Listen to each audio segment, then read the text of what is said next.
जो तपस्या होती है अपने लिए नहीं होती है, समाज कल्याण के लिए और विश्व शांति के लिए होती है, जिससे कि नगरी में बस्ती में क्षेत्र में कोई आपदा ना आए, कोई अकाल कष्ट ना बढ़े। इसलिए साधु संत बैठ के तपस्या करते हैं नगरी शांति के लिए। जी ठीक है। ये कहा कि आग लगी आकाश में और झट झट पड़े अंगार, साधु संत नहीं होते तो जड़ मरता संसार। भाइयों नमस्कार। भाइयों, आज जो वीडियो होने वाली है गन्ने की वीडियो नहीं है। ये गांव बटावली में बिब्बीवाड़ा मंदिर बोला जाता है और यहाँ पर जो महाराज जी है वे तप रहे हैं। ये आप देख रहे हैं, ये तपस्या कर रहे हैं।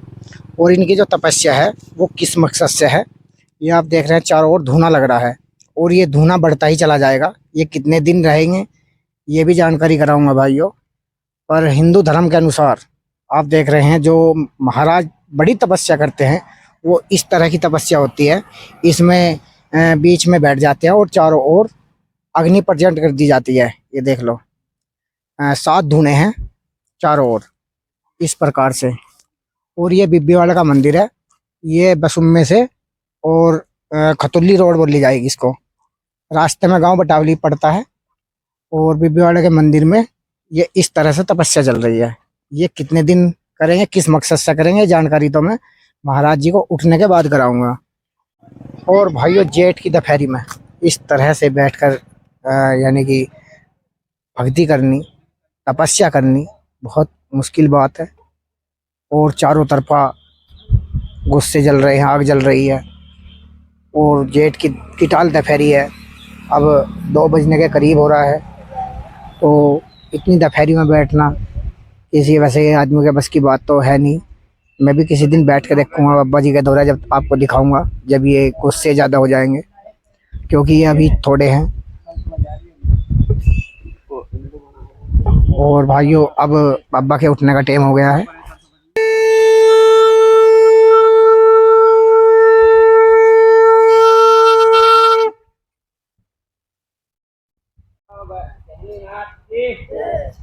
बोल बाबा गोरखनाथ की जय, बोल बद्रीनाथ की जय, बोल दशरथनाथ की जय, बोल बाबा मचंद्रनाथ की जय, बोल नौनाथ की जय, बोल ज्ञानीनाथ की, बोल बाबा मचंद्रनाथ की, बोल गोरखनाथ की, बोल दशरथनाथ की, बोल नौनाथ की।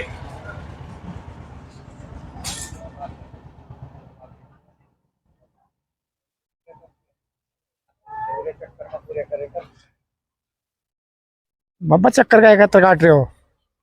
ये चक्कर पलकी माँ के लिए काट दे। अच्छा अच्छा। हाँ जी। उसके बाद क्या करोगे फिर? इसके बाद में गुरु जी को उठाएंगे। अच्छा, तो क्या चक्कर कटोगे? 9 चक्कर। 9 नाथ के 9 चक्कर। जी जी जी। और 7 माता रानी के। जी हाँ जी, ठीक है जी। बोल बाबा बद्रीनाथ की जय, बोल गोरखनाथ की जय। बाबा जी नमस्कार। नमस्कार जी। बाबा जी, पहले तो हमारे जो भक्त देख रहे हैं इन्हें अपना परिचय कराओ और ये जानकारी दो, जैसे आप अग्नि के बीच में एक भक्ति कर रहे हो एक किस्म से, ये किस मकसद से कर रहे हो? पहले तो जो भी भगत हमें देख रहे हैं सबको नमस्कार। और मेरा नाम अशोकनाथ महाराज है और मैं बिब्बीवाड़ी माता कालका का मंदिर है शाहपुर बटावली में यहाँ रहता हूँ। और ये जेठ का महीना चल रहा है। जेठ की पूर्णिमा से 12 तारीख से ही मैं तपस्या कर रहा हूँ 41 दिन तक के लिए। ये हमारा जो है तो तपस्या का स्थल है। इसमें जो है तो 5 गोसों से स्टार्ट होया, रोज 1 गोसा बढ़ेगा और बढ़ता बढ़ता बढ़ता जब 41 गोसे इसमें हो जाएंगे, 41 दिन हमारे हो जाएंगे पूजा के तपस्या के, तो ये हमारी तपस्या संपूर्ण हो जाएगी और फिर 41वें दिन भंडारा करेंगे। अच्छा जी, तो उन्हें बताओ कितने घंटे, मतलब कितने टाइम में आप यहाँ पर बैठते हो? हमारा जो टाइम है अभी तो है 12 से 2 बजे तक 2 घंटे का समय है दोपहरी का। और उसके बाद में आगे जो समय परमात्मा जैसे शक्ति देगी माँ आदिशक्ति, फिर हमारा जो है तो 3 घंटे का समय हो जाएगा। अब 2.5 घंटे का?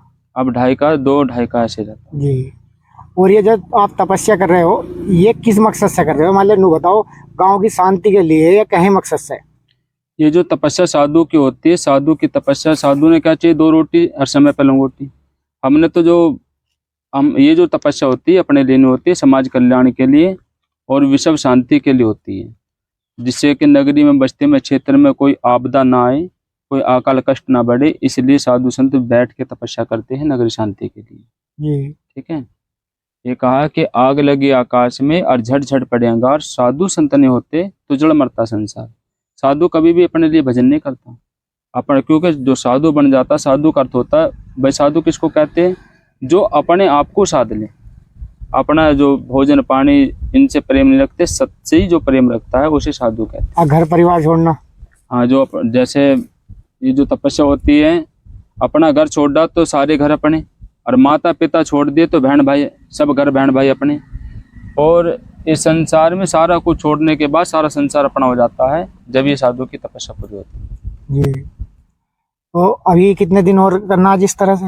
ये जो है तो हमारी 41 दिन की तपस्या, 41 दिन तक हमने अन्न भी छोड़ रखा। हम क्या सभी साधु छोड़ते हैं, और नमक भी छोड़ रखा है। और खाते क्या हो आप? बस हम तो जल, फल, ये चाय पानी, बस ये खाते पीते हैं। अच्छा, अन्न छोड़ दिया। मैं कभी हाँ। सभी मतलब भूख हड़ताल पे बैठ गए हो? ना ना, ये जो साधु के लिए जो है टाइम से सारे कर्म करने पड़ते तो अन्न छोड़ना पड़ता है। जी अगर अन्न खा लेते तो फिर तपस्या नहीं होती।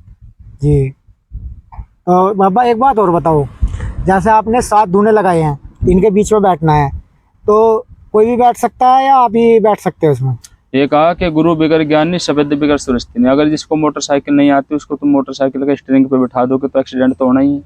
उसके लिए गुरु बनाना जरूरी है। जी जी। और गुरु बनाने के लिए कोई भी विद्या, अगर पढ़ाई में भी बच्चे को भेजोगे तो आज सीखने में 4-5 साल लग जाते हैं, ये तो फिर भी बहुत दूर की बात है। अब्बा जी आपके गुरु कौन थे? हमारे गुरु थे, हमारे गुरु जी श्रीपुरा कर गए हैं, उनका नाम था बंशीनाथ बाबा जी। जी जी योगी बंशीनाथ ओगड़देव जी। तो जैसे बाबा जी बीच में यहाँ सी धूप भी है, जेठ की दोपहरी पड़ रही है, तो इसके बीच में बैठने का मकसद तो आपने बता ही दिया।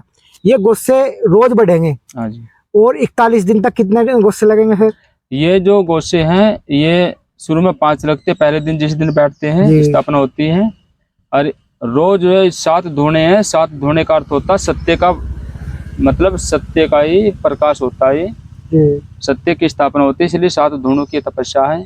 और जिस समय साधु तपस्या करता है, इसके बाहर जो परिक्रमा जो भी देता है व्यक्ति, उसका कैसे भी, चाहे रोग हो, चाहे दोष हो, चाहे नजर हो, गुजर हो, कुछ भी हो, जीवन का कैसे संकट हो, कैसे अंधकार हो, सारा मिट जाता है और उसको प्रकाश माँ भवानी देती है। जी। तो एक बात और बता दो, जैसा कोई ऐसा सिस्टम हो तारे पास है कि भाई बहुत से ऐसे हैं कि पूछा लेना आते हैं, तो उस चीज को जानकारी दो, कोई लेना चाहे? ना हम पूछा किसी को नहीं लेते, हम तो सिंपल महाराज है। अगर किसी को कोई दिक्कत है, कोई परेशानी है, तो हमारे तो जो है तो अखंड जोत जलती रहती है माता जी की, और अखंड ही धूना जल रहा है। साधु के पास में तो राख भभूति होती है कि आई मौज फकीर की, दिया झूपड़ा फूक। साधु के पास तो मौज होती है परमात्मा का भजन की। हम तो जो खुश हो जाते हैं कि घर बारी का दान फले, साधु की फले बाणी, और राम सुमर जो साधु बोले वो बात नहीं खाली जानी। साधु जो मन से अरदास कर देता है उसे परमात्मा पूरा करता है। ठीक है जी। हमारे तो धोने की राख भभूति होती है कि लगे तो राजा की लाख नहीं लगे, लग जाओ तो साधु की राख भभूति लग जाती जी। ठीक है जी, ठीक है, धन्यवाद। है। ठीक है जी, आदेश।